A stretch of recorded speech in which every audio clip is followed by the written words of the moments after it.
may masipag tayong hater eh. Terence Crawford. Yan, shout out kay Terence Crawford. Pare, shot pare. Alam ko namang fake account lang yung YouTube mo eh. Dali lang. Nagtanggal ako ng kali eh. Okay, sige. Going back. Magandang araw sa inyong lahat, mga kupal. Welcome sa panibagong episode ng ating programang tumatalakay sa mga isyong bumabagabag sa ating lipunan, sa ating bansa, at sa ating mga mamamayan. I'm your host, Keith Punk, and this is ang Bagong Liwanag. Let's start our week with some pasabog. Siyempre, sisimulan natin ang ating linggo ngayon by discussing ang mga balitang politika na nangyari sa ating bansa for the past week. And ito, mga mabibigat to ng mga issues, kaya ito yung napili namin na simulan natin na i-discuss ngayon. Pero before we move to our balitang politika, I would just want to address some of the concerns ng mga viewers natin sa YouTube and dati sa Facebook. Apparently, may mga tao nagsasabi na hindi daw sila naniwalang Red Horse Beer daw talaga itong nandito sa tabi ko. Like as in, iniisip siguro nila na sinasalina namin ng pineapple juice or ano. Mind you, itong beer namin dito ay talagang beer talaga. Literal na beer siya. Ito, nasa bote siya. Ayan, di pa nabubuksan ang bote na to, as you can see. Ayan, di ba kasi kung binuksan mo na yan, tapos binilik mo yan, tutulo yan eh. Grabe naman kung sabihin nyo, baka may naitipan pa namin to, di ba? Putang na, napaka ano na yun. Kaya secondly, kaya namin pakita yung resibo sa inyo, kung talagang hindi kayo niniwala ng Red Horse Beer to. Third, we can also vouch for you na hindi naman kami ganun ka-desperado para salinan pa talaga siya. We don't have the fucking time. Ginagawa namin usually, bumabiyahe ako papunta dito, bumibili ako sa mini stop o sa 7-Eleven ng Red Horse Beer. At ito, fourth and last point. Sige, papakita namin sa inyo, bubuksan ko to. Yan. Kita mo, oh. Muusok-usok pa siya. Bako yan. Bako! Sabi, ilagay daw sa baso. May nagsabi doon, ilagay nyo naman sa baso na may yelo para basta kakatakam. Parang at the end of the day, parang bakit pag natakam ba kayo ng beer na to, makakainom ba kayo, di ba? Better yet, bumili na kayo ng sarili ninyong beer. Sabay tayo mag-inuman habang manood tayo na ang Bagong Liwanag and kay Keith Punk. Ito, sa shot na muna ako kasi kanina pa ako nanguhaw.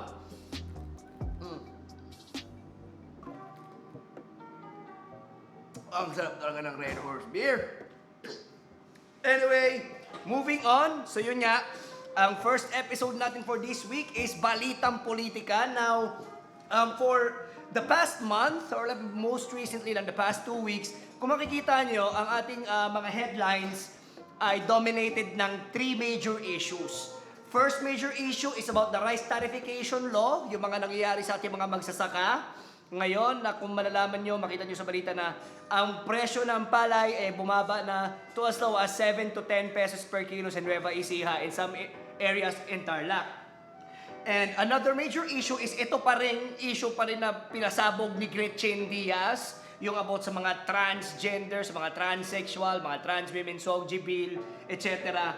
And the third major issue na makikita natin sa balita ngayon ay yung nangyaring kagaguhan ng Bukor o Bureau of Corrections regarding sa GCTA or Good Conduct and Time Allowance na pagpaparelease ng mga kriminal na malubha ang nagawang krimen tulad ni dating Kalawan Mayor Antonio Sanchez na kinasuhan ng, hindi kinasuhan kundi convicted. Basically, ito kalong na convicted, nahatulan sa kasong rape at slay. So, on the first major issue, the rice tarification law. So, ano ang update sa ating rice tarification law? Ito, makikita natin na bumaba na ang presyo ng palay to 7 to 10 pesos per kilo. So, makikita nyo naman kung gaano nakababa ang presyo ng produktong agrikultural ng ating mga magsasaka. And despite all of this, yung magaling natin na committee chair ng Agriculture and Food na si Senator CYNTHIA Villar, sinabi niya hindi daw siya papayag na ang presyo ng palay or yung floor price ng palay ay gagawing 21 to 22 pesos. Sabi niya, okay na raw yung 17 pesos, 17 to 18, mataas na raw yun masyado. Now here's the thing, let us do the math.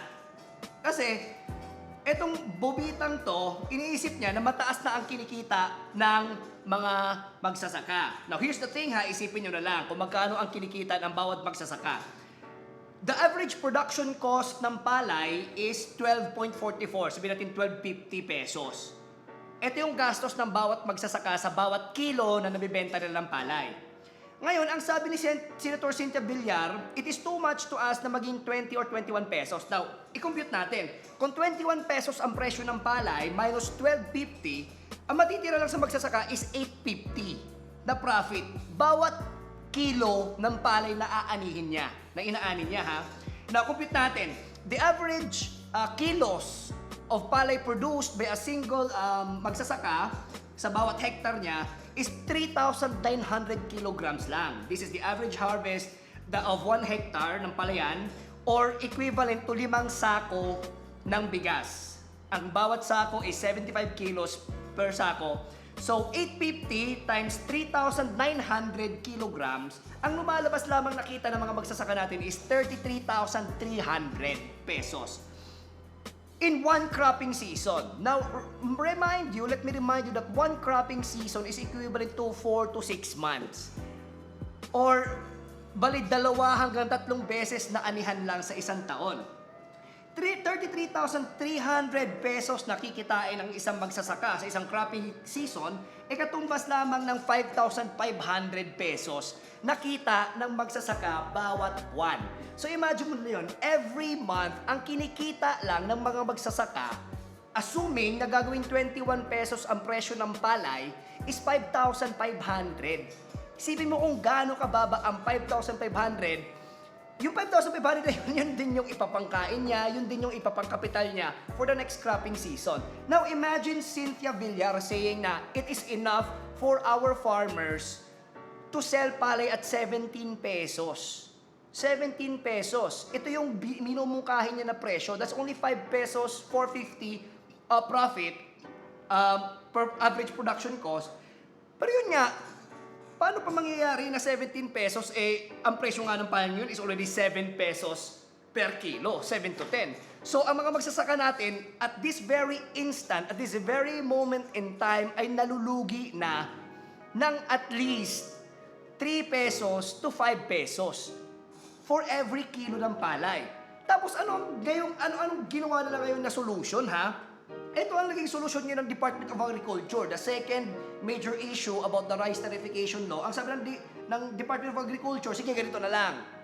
Total, nalulugi na kayo, wala kayong pangkapital sa next cropping season, bibigyan namin kayo ng loan assistance worth 15,000 pesos.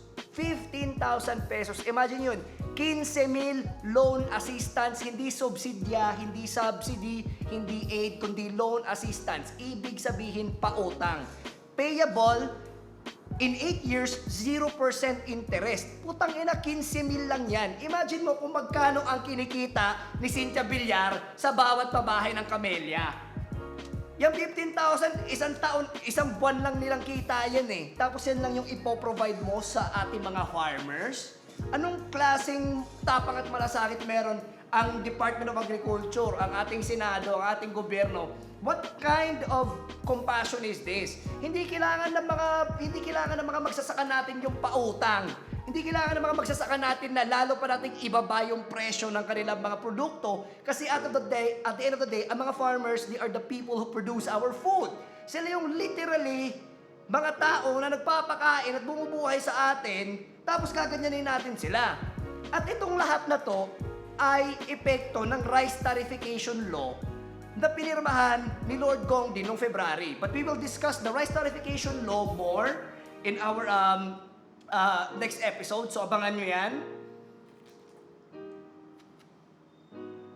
Bumula.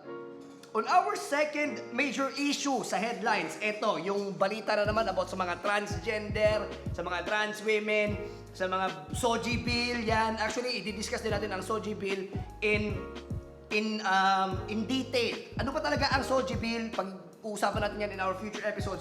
Pero, ito sa mga headlines natin, ito yung mga naririnig na naman natin, na hindi na naman naiintindihan ng mga tao, ng mga netizens, ng mga Pilipino, especially our people in government. Ito ang sabi ni Tito Soto dyan, ha? sabi niya about transgender women. By the way, speaking of transgenders, transsexuals, LGBTs, meron tayong 2 episodes na ginawa namin way back pa in July. One of the episodes was with Attorney Jesus Falsis. Check niyo yan sa ating channel. We discussed same-sex marriage, SOGI, equality bill in detail sa episode na yun. So you might want to check it out. Pero ito yung sabi ni Tito Soto, in defining transgenders, sabi niya, you will never be a woman. A man cannot be a woman because a man was not born with an ovary. You cannot give birth, you cannot reproduce. Now here's the thing, this is the most problematic argument made by people who are against transgenders, who are against the SOGI bill, kasi they somehow think that gender identity is the same as kung ano yung pinanganak ka. Like, I mean, for example, ganun ba ang pagiging babae? Is that what womanhood, is that what being a woman is all about? Having ovaries, giving birth, reproducing, di ba? Aren't women so much more than that? Let's try to think of it from a male perspective. Sabihin natin, you will never, yung mga babae na you will never be a man because you were not born with a penis. And you can't, basically you don't have sperm. So if you don't have sperm, di ba parang ganun pa rin. It's the same kind of tautological, paikot-ikot circular reasoning. You cannot produce, you cannot reproduce, you cannot give birth. Eh what if yung mga lalaki na pinanganak na walang balls? Aren't they man? Hanggang dun lang ba natin pwedeng i-reduce yung manhood ng isang pinanganak na lalaki or somebody who identifies as a man? Eh paano si Tigong, for example, pinanganak na walang bayag, doesn't have balls, so hindi siya lalaki? Or like, how about we think of it in a perspective of being a human being? Sabihin natin, just about 300 years ago, Spanish conquerors came to the Philippines and thought na, oh, brown-skinned people, you were not born with white skin, therefore you're not human beings. Hindi kayo tao. Or like, if you think about the white people coming to Africa, nakita nila, oh, look at the black people. They were not born with white skin. You were not born with, alam mo yun, with blonde hair, with blue eyes. Therefore, you're not human. Diba? Like, it's the same analogy. It's the same reasoning. Just because you don't have ovaries, just because you cannot give birth and you cannot reproduce, hindi ka na babae or hindi ka na lalaki. Like, it doesn't make any sense. Diba? Kasi what if I was born a woman? I have ovaries, pero I have problems with, let's say, my sexual organ which will not allow me to reproduce. Or what if I choose to not give birth? Does that make me less of a woman? Diba? Ang pagiging babae ba is all about making babies for the state? Hindi ba pwede na I was born a woman, it just so happens na I have a penis? Kasi that's gender identity. Gender identity is something that you don't see biologically, something that you don't see physically, something that you don't see with mere eyes. It's identity, personality that exists in you. You were born that way, even though you don't look that way. Therefore, based on this argumentation, baka si Tito Soto hindi tunay na lalaki. I-check nyo nga kung dalawa ba yung itlog niyan. Di ba? Kasi what if I say na, hindi ka lalaki if you were only born with one ball? Di ba? Doesn't make any sense. Eto pa, another thing, another headline mula sa about the transgender issue. Sabi ni Eddie Villanueva daw, yung pagiging LGBTQ daw or the SOGI bill, those kinds of things, we should not pass them kasi they're an imported idea. What do you mean by imported idea? In-import natin from other countries, from foreign countries? FYI, Eddie Villanueva, LGBTQs have already been referenced and have already been written about to exist even before pa ng Spanish colonization. So, our ancestors, the indigenous peoples before Christian Philippines, believed in LGBTQs. They accepted them. If you only bothered reading things that actually have, that are actually based on facts and evidence, aside from just basing your beliefs from a book that we imported from Europe, which they also imported from the Middle East, edi baka magkaroon ka ng change of perspective, di ba? And I also call on other people who say na, yung LGBTQ, bagong uso lang naman yan. I really suggest you guys do your research because you will find that there are plenty of literature stating that trans women have already been regarded as women even way before Magellan circled the globe. That's a fact. And that's a fact that you cannot argue against. Kaya sabi ni Edible yun, di ba, important idea? You know what's important? Jesus Christ. Important yan po. Kailangan na K-pop is important, but we embrace it. Di ba? What the fucking hell, man? And third major issue na nasa headlines natin ngayon, yun nga is about the GCTA or the Good Conduct Time Allowance, which allowed the Bureau of Corrections, and especially si Nicanor Faeldon, who was the Bucor chief, to sign documents ordering the release of heinous criminals. For example, dyan yun, si Antonio Sanchez na rape slay convict at pati yung dalawang nahatulan ng rape slay din sa kaso ng Chong Sisters from Cebu. So, ito yung mga updates dyan. Nagpa-press ko na naman si Lord Gongdi ng babongga, tapos he sacked Faeldon. He fired Faeldon, which kung iisipin mo, si Faeldon galing na dati ng Bureau of Customs, yan na nagpapasok ng 6.4 billion ng shabu at 6.8 billion ng shabu, nag-resign siya, hindi pa siya dito. Alam natin, Digong fired Faeldon to save face, and then ililipat na naman yan si Faeldon kung saan na naman magkahasik na naman ng lagim yan. Kasi even after Duterte sacked the Bucor chief, he still vouched for the guy's loyalty. Sabi ni Lord Gongdi, ayan si Faeldon, mabuting tao yan. Like, who the fuck does that? Assuming that he was a good guy who did his job properly, why sack him in the first place? Diba? Duterte versus Duterte. Another thing, eto si Lord Gongdi, sabi niya, he ordered the immediate surrender of all GCTA released inmates. Sabi nga daw niya, pukinangin na kapag hindi daw magsibalik yung mga yan at magkaroon daw ng pruweba na may kinalaman siya sa GCTA problem na yan, magre-resign daw siya kaagad within 3 to 6 months. Ayan na naman yung mga resign niya. He will step down daw. Ever since 2016, sinasabi mo na yan, magbibitaw ka if you don't fix the traffic in 3 to 6 months, if you don't end criminality in 3 to 6 months, if you don't and corruption in 3 to 6 months, magre-resign ako. Ang tagal-tagal mo nang sinasabi yan, pukin ng ina, mag-resign ka na, Digong.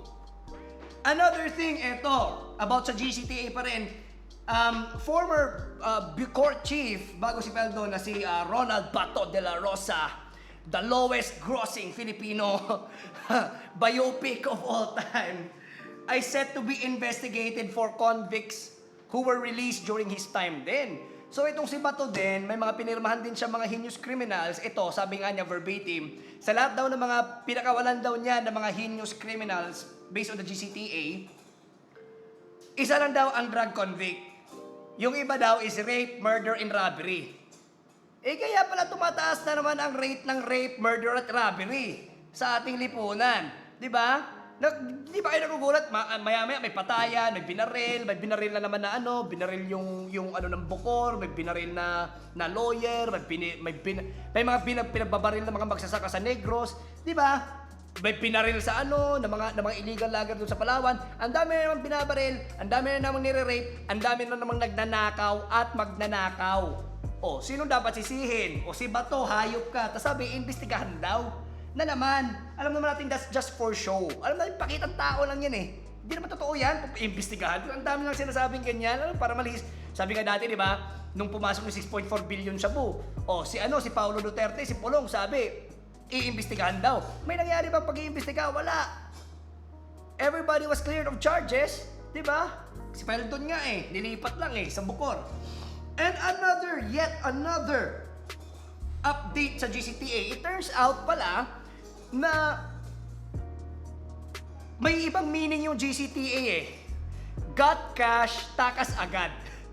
So apparently, dito pala sa Bukor, may mga binabayaran pala dyan na, for example, yung sa Sanchez family nga daw, nagbayad daw ng, ng 5 billion daw para ma-process yung papers.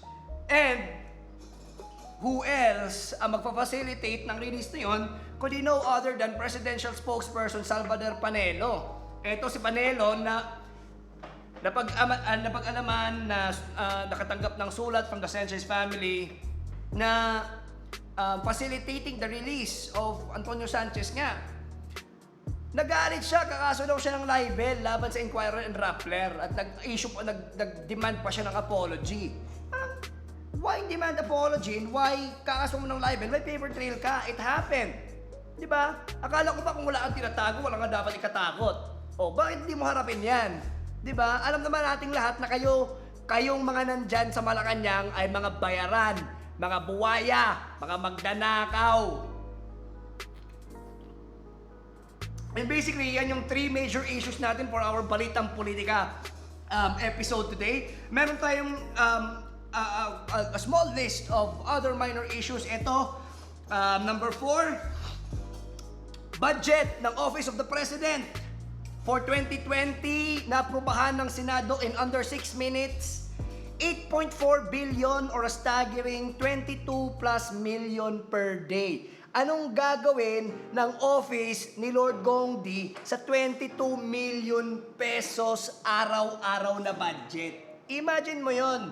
Ang mga pamilya, or rather, ang karaniwang tao, the middle class, middle income, average Pinoy, barely even earns 22,000 pesos a month. Tapos ikaw, you're earning 22 million pesos per day? Anong gagawin mo dyan? And if this isn't corruption, I don't know what to call this. Next thing, eto totoo ako dito. Medyo pang good vibes lang. Kung nakikita nyo yung recent trending na si dating President Gloria Macapagal Arroyo at si Pastor Apollo Kibuloy, meron silang mga fancy outfit na mukha silang, how would you describe it, man? Parang imagine mo na pa yan. Oo. Di parang nagdaw mo nga doon yung fusion techniques tsaka si Santo Niño, no? Ganon. Putang ina. May honorary degree daw, honorary doctorate daw from the Royal Institution of Singapore. Puta, totoo ba yung shit na yan, di ba? Puta, first time I've ever heard that shit, man. Eto, next issue. Deaths because of dengue. Umakyat na ng 1,000. Yes! More fun. Sana naman tumaas palalo ang mga namamatay sa dengue.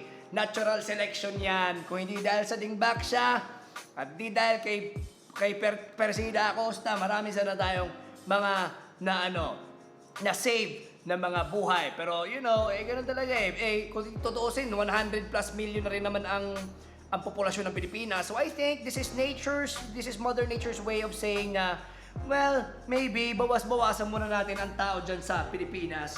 Last but not the least na issue, headline, ang komento ni Lord Gong D on 500 years of Christianity. Sabi naman niya, fuck the church, fuck the system, fuck you Filipinos. Maraming salamat sa lahat ng mga kupal na nanonood ng ating programang Ang Bagong Liwanag. By the way, this is our 96th episode. 4 episodes to go, 100 episodes tayo. Maraming salamat sa inyo guys, sa lahat ng mga nakasubscribe sa ating YouTube channel, sa lahat ng mga naka-update through the bell icon. You guys are the best. Kahit yung mga haters natin, may masipag tayong hater Terence Crawford. Yan, shout out kay Terence Crawford. Pare, pare. Alam ko namang fake account lang yung YouTube mo Alam mo, pag chinek mo yung yung account niya, meron lang isang video na about kay Marcos Troll. Pero, I appreciate it. Talagang ang sipag mo. You make our comment section lively. Okay, dami nag-aaway. Di ba? Panalo siya. Hindi ko nga alam kung ano siya Baka secret ally natin siya na parang pinupukaw na yung May ganun may kumakalat yun sa Facebook. Yung sobrang genius daw ni Digong, kaya daw niya nilagay si Faeldon doon. Pakita mo ba yun yung trending? Basta sobrang grabe yung mental gymnastics niya, men. Ay, pag nabasa mo talaga, sobrang grabe, sobrang lupit ng plot twist. Kapag ginawa mo siyang movie, baka mas mataas pa yung kikitain kaysa sa Endgame.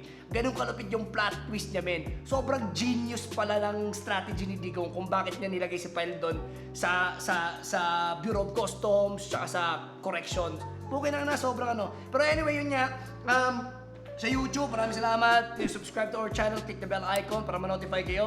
And unfortunately, sa mga followers namin sa Twitter na siyam lang, sige, tsumegi na kayo dyan, pero may Twitter tayo. So, ang boring talaga ng Twitter eh. Alam mo men, sinusubukan ko yun every morning pagising ko pare, pagising ko ng umaga. Kiklik ako ng Twitter. Parang there's something inside me na parang hindi ko alam kung paano i-navigate ang Twitter for some weird reason. Hindi ko alam kung bakit. May Twitter ka ba, personal? Di ba? Ay sir, hindi siya tulad kasi ng Facebook eh. Pero anyway, if you guys want to follow that, follow us on Twitter. And yun nga, sa mga nagda-doubt sa amin na talagang Red Horse Beer ito, if you want, you can buy us a beer at patreon.com/Bagong Liwanag. And if you buy me a beer, pwede rin, you can come with us to the studio. Bumili ka mismo ng beer. Panoorin mo kung inumin yung beer na binili mo. O gusto mo mag-shot tayo dito while I'm doing episodes. Diba? Maraming salamat guys and next episode ulit. Nabanggit mo yung Twitter, di ba? Ay, sa kay Twitter.